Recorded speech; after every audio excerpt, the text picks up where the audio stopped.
What up, guys? Today we are working with clay.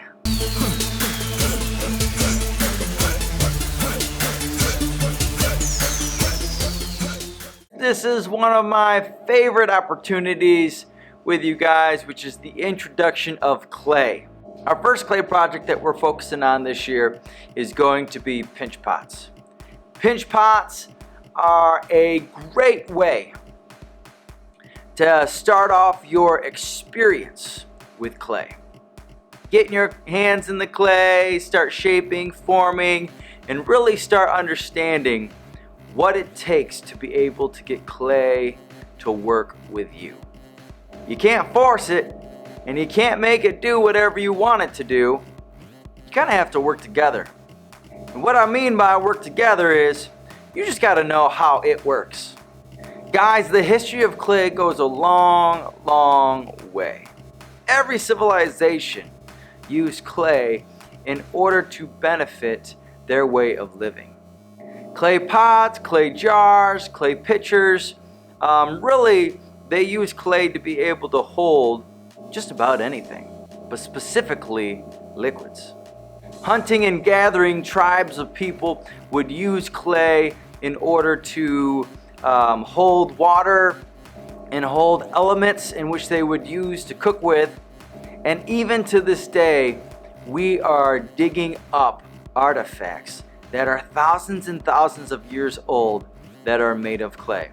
Whether that be bowls, jars, or pitchers, or even little figurines that tribes would sculpt little figures into clay.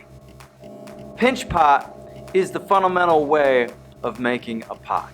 It doesn't take very much to meet the objective.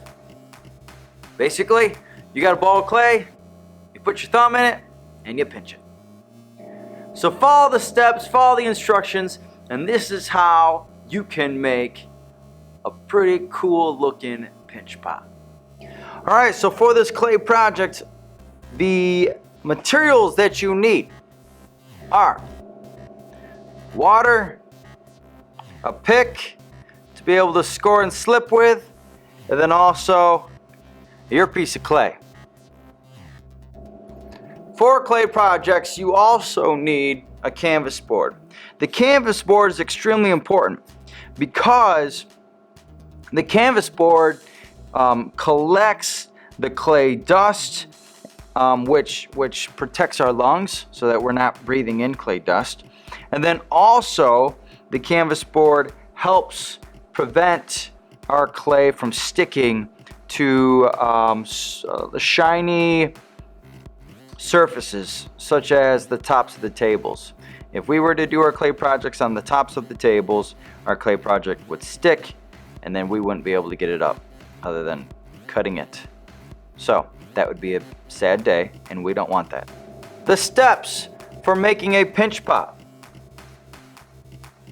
Step one, what you're gonna do is you're gonna take your clay, you're gonna pinch off just a little bit right here, and we're gonna leave that at the top of our canvas board. We're gonna use that for our footing, which will be a little coil that we're gonna make, and we're gonna score and slip that on later. So we're gonna save that for later. And then the first initial step of making the pot is by taking your hands and making a ball with your clay. You can do this by kind of forcefully pushing it from side to side in your hands. I like to keep it in the palm of my hand, so therefore it's taking on that round shape.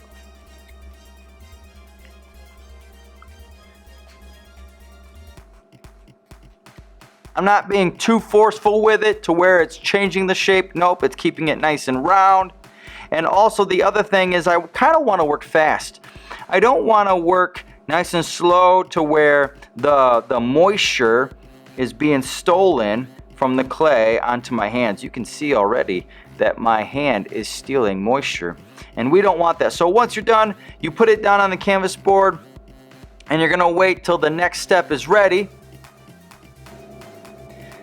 But the next step, once I have my ball of clay Now what I'm going to do is I'm going to hold the ball of clay in the palm of my hand, and then what I'm going to do is I'm going to stick my thumb down in the middle of it, okay? And I want to stick it down to where I don't want to go all the way through, but what I want is I want to be able to place my thumb in to where there's a little bit, there's like a ½ inch to ¼ inch at the very bottom. So it kind of looks like this, okay? So again, I've got it in the palm of my hand. I stick it all the way down, don't go all the way through. And now I can feel that I'm about ½ inch, ¼ inch away. And then step number 3 is then what I want to do is I want to take my thumb, keep it in there, and then I want to wrap my fingers around and I want to start pinching. This is why it's called a pinch pot. I want to start pinching the bottom edge, okay? And I want to try to get it all the same thickness that I have it here. I want to try to get it all the same thickness down in the bottom and then slowly work up. So, this is a crucial part, a crucial step to what you need to do. So again, I have my thumb down here, and then I'm going to work in the bottom area. It looks like this. Got my thumb down here, I wrap my fingers around, and I'm working and pinching this bottom area. I haven't touched my top edge yet. This is the mistake that people make. They'll put their thumb down and they'll have it right. They'll be a ½ inch to ¼ inch away, and then they won't thin this area out. They'll only thin the top edge, and then they have a small pop. And they're like, Mr. Ash, I don't know what to do next. And I'm like, well, we got to thin this area out. And then they start thinning that area out, and then it stretches this edge here, and then it cracks that edge. And that's a sad day.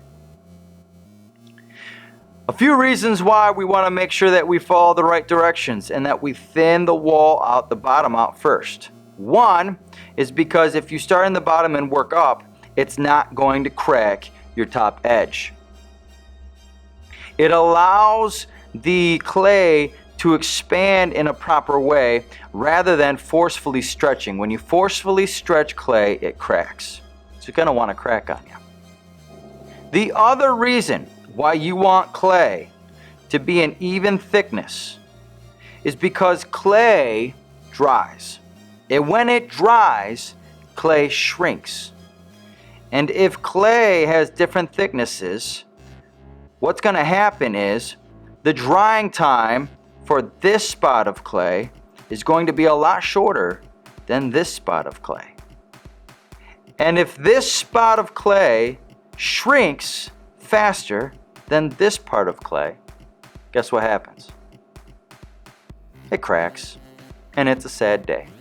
So, you really want to make sure that you start off here, and then you slowly start thinning out this area, and then you slowly start thinning out your top edge, which then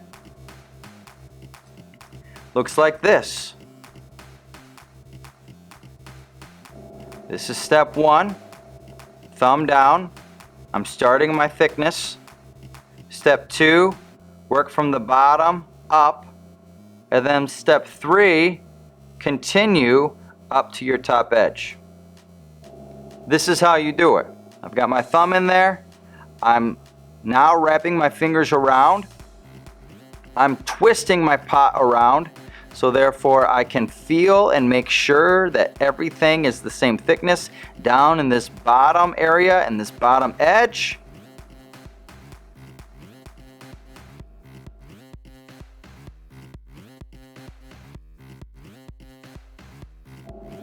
And now I'm about right here. I'm the same thickness all the way from the bottom to about here. As you can see, this area is still fairly thick. So now what I can do is I can hold it in my palm, and now I can work on this edge.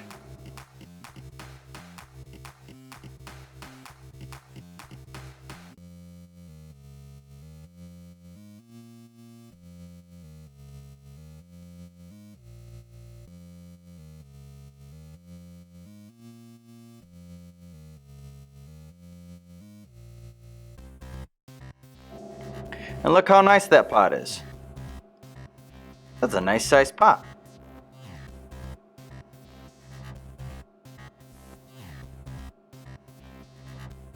Now the next step is to slowly and carefully turn it upside down.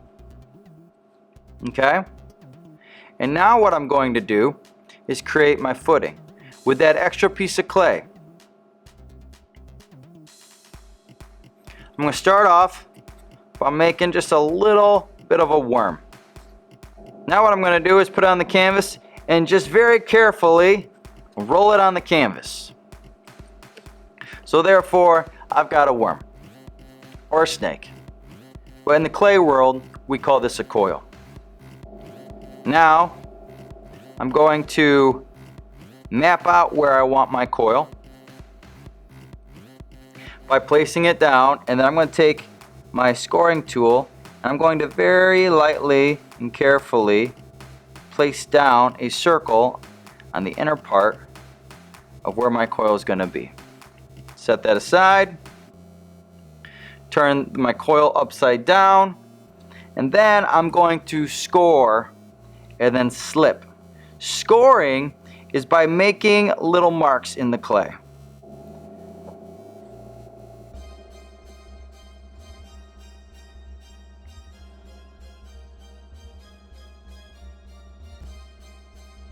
This allows the clay to stick to clay.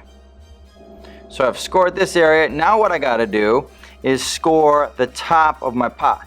I have that line mapped out, so now I know where I'm going to score.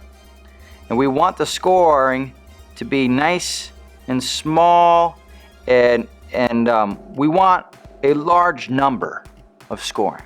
We don't want it to be just like little spontaneous dashes. Nope, we want a nice thorough consistency of small dashes, so therefore this allows a large surface for our clay to stick together.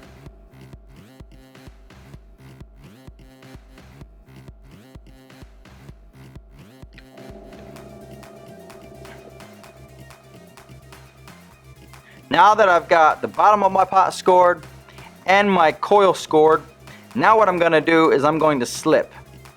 Slipping is when you're adding moisture to the clay. There's different methods of slipping.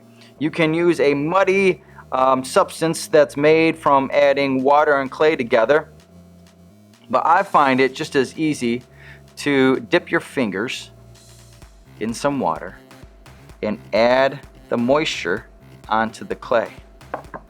This keeps the connection between clay to clay nice and clean.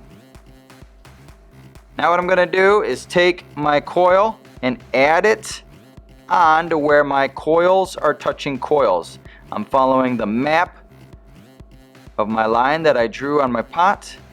I'm adding a little bit of pressure, so therefore I see the water pushing out of my connection. And now I'm going to tip it upside down. I'm going to tap it just a little bit, just a little tap onto my canvas. And then what I need to do, if you can see the connection between coil and pot, what I need to do is take my pick, and I'm just gonna take my pick and just slide my pick in that connection. This really makes a strong connection for your pot. So therefore your coil won't ever fall off.